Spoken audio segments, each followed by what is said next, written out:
Disclaimer: everything you're about to see in this video is from an early build of Mortal Kombat 11. Everything is subject to change and may be different once you get your hands on it later this year. Huge thanks to Warner Bros. UK for giving us the opportunity to get hands on time and capture this footage.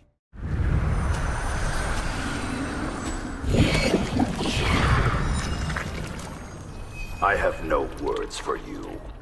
Because I'm so stunning. Because you are going to die. Finish her!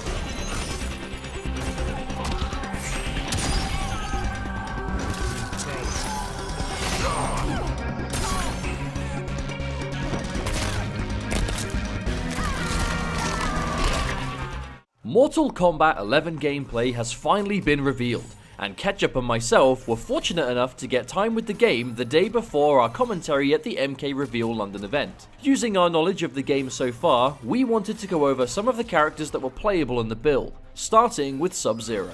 These won't be character guides as such, as of course the game won't be playable for a while yet. However, we at least wanted to give a basic overview of some of these characters, what their available moves were, and our general 2 cents on what we think of them so far. Sub-Zero wins. Sub-Zero returning is no huge surprise, however he has been completely revamped, yet still familiar. Sporting an all-new look across a large selection of customizables, we expect longtime Sub-Zero fans will be eager to get their hands on him once again. Sub-Zero appears to have a strong selection of normal attacks, which made him simple to just pick up and play. In a game with a ton of new features, his strings felt very familiar. 1-2-4 is a standard high starting 3-hit string, safe on block and special cancelable after the second hit. Back 1-4-3 is a string with great range off the starting back 1. This was a good way of whiff punishing your opponent into specials or to just finish the string for damage. Forward 2-4 is an overhead starting string, dealing decent damage by itself, but the forward 2 is special cancelable, and would only combo into Ice Ball when amplified with the Deep Freeze ability. Back 3-2-1 is a low starting string, decent on block, and much like the other strings, is special cancelable after the second hit. Back 2-1 launches after the first hit into a follow-up that knocks your opponent away. Using just the back 2 by itself does allow for some slight juggles. Finally, his forward 4 is one of his most interesting normal attacks, covering huge distance and strong all round. Overall, Sub-Zero's strings seem versatile, with tidy built-in mix-ups between the unsafe overhead and a safe low, combined with strong ranged options and fast highs.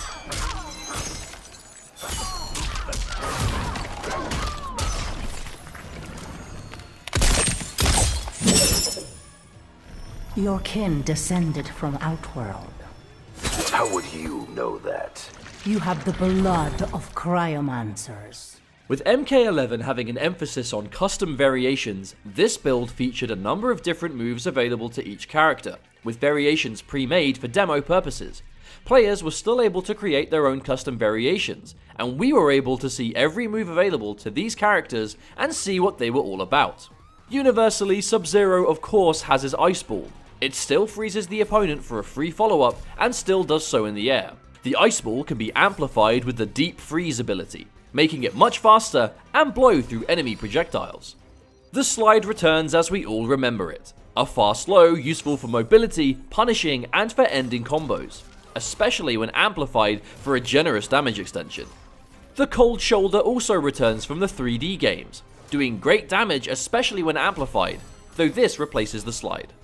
Creeping Ice is a special that staggers the opponent on hits and can be amplified to keep your opponent blocking, behaving similar to the Shatter in MKX. Ground Ice returns from older Mortal Kombat games as well. However, it starts up incredibly slow compared to versions we've seen in the past. The regular version will give you significant advantage, whereas the amplified version enables you to combo from it. Rising Ice causes Sub-Zero to launch himself straight up into the air and his opponent with him. The amplified version makes Sub-Zero recover much faster, allowing you to juggle from it. Frigid Storm and Deathsicle Barrage enable Sub-Zero to gain new projectile attacks, both covering different ranges at various speeds. Arctic Trap is where things get interesting. This appears to be Sub-Zero's equivalent to his classic ice clone that we'll see in MK11, with some key differences.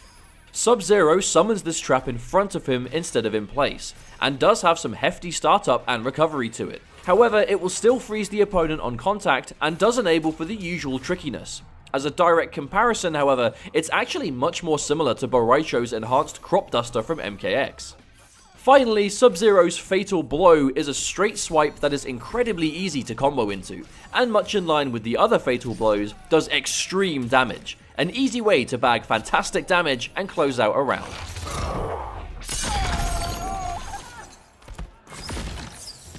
Out of all the characters in the build, Sub-Zero definitely felt like one of the more familiar picks. His versatility in terms of special moves combined with his advancing normals made him a solid starting point that felt very capable.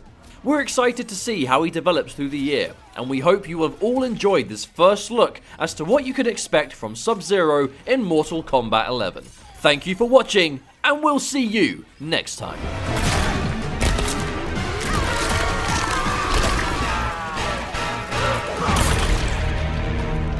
Fatality.